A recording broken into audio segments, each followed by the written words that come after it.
Aloha everybody.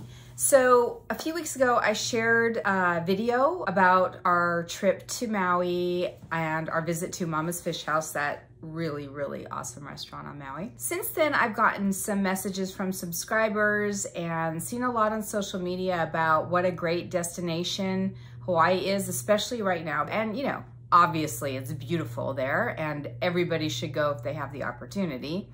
So I thought this week's video, I'd go through the steps of what it takes to get into the state of Hawaii right now with regard to COVID regulations. You have to follow certain steps. I realize things are changing quickly right now, but COVID regulations and restrictions to enter the state of Hawaii are still in effect today. So I thought I would give you a little overview of everything so you knew what you're in store for, especially if you're making Hawaii your first post-quarantine vacation. We want it to be great.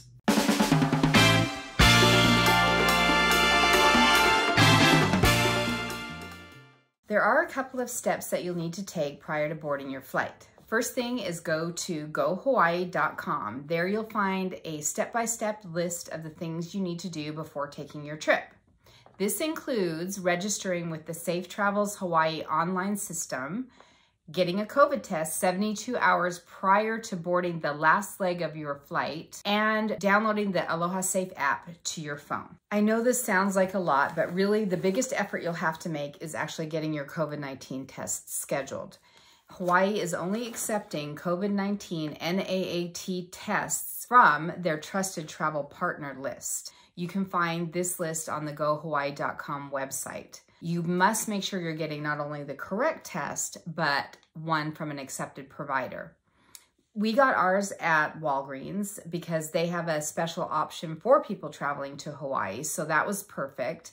My daughter went to CVS because she lives in Los Angeles, and even though they had a special Hawaii travelers test, she ended up having to pay $139 for hers. Something to keep in mind that we didn't think about until it was actually happening is that your test has to be performed no earlier than 72 hours prior to your flight.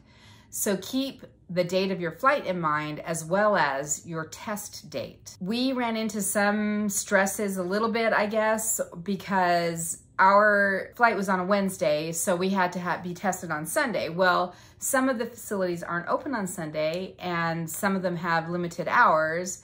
And to just add a little bit to stress, the Sunday before our flight was Easter Sunday. But you know, we were able to get our test done and it was fine. We got our results back in plenty of time, so it all worked out. Also, keep in mind that most of the facilities do not let you schedule your test until a few days out, obviously, because they want to be very accurate. So just keep that in mind as well. Once you receive the results of your tests, you will go to the Travel Safe Hawaii online portal and you'll upload your results. Then you will receive a QR code that you can either download and put on your phone or print it out and have a paper copy. And basically you're good to get on the plane. So once you get to Hawaii, be prepared because when you get off that long flight, you are going to stand in a line. We stood in a line for, if I'm honest, about 45 minutes before we got through. But basically this is where they check your QR code and make sure you have all of the things that they need for you to go on vacation in Hawaii. If you plan on island hopping while you're there, make sure you have your vaccination card with you if you've had both doses. You are now able to travel inter-island without any pre-testing or quarantining as long as you have your card with you.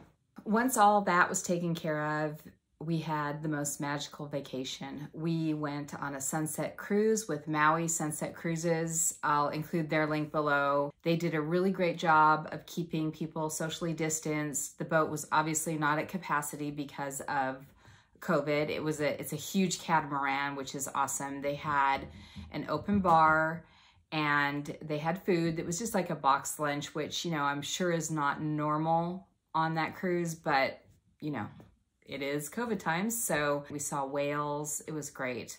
My husband and the kids actually got to go up to Haleakala to see sunrise, and I would highly suggest doing that if you get the opportunity. Right now, you have to make a reservation to go up at sunrise, and they limit it, I believe, to 50 vehicles every day. So you can make a reservation online, which I'll include a link for, and it takes an effort to get a reservation. We were online for 5 days at noon because they released tickets for the following week, and we finally got one on the 5th day. So, keep that in mind. You can't just go, and you can't easily get a reservation without trying. So the reservation is only $1, and it's per carload, like I said. So however many people you can fit in the car can go. I didn't go this time because I've been before, and I would love to have seen it again, but my niece wanted to go, and I wanted her to go with her cousins and her uncle to see the sunrise. So I gave up my spot, and I got to sleep in a little.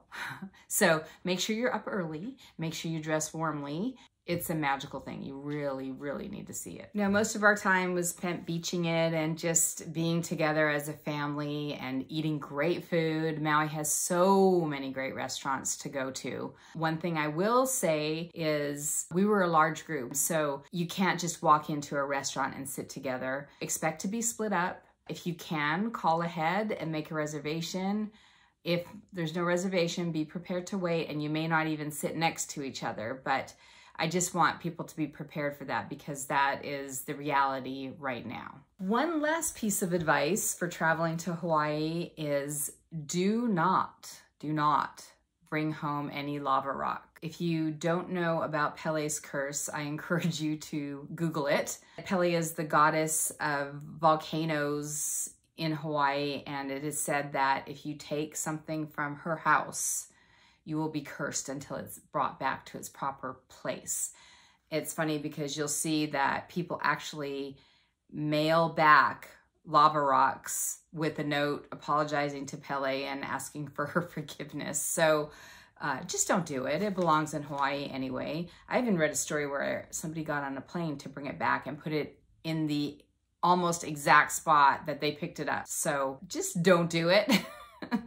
I hope this video was helpful to anyone considering Hawaii for their next vacation. It really is a beautiful place, and it's easy for Americans to travel there now. Just make sure you follow those steps, and once you get off the plane, Hawaii has it very streamlined, and you won't even notice that you had to go through all of those steps just to get there.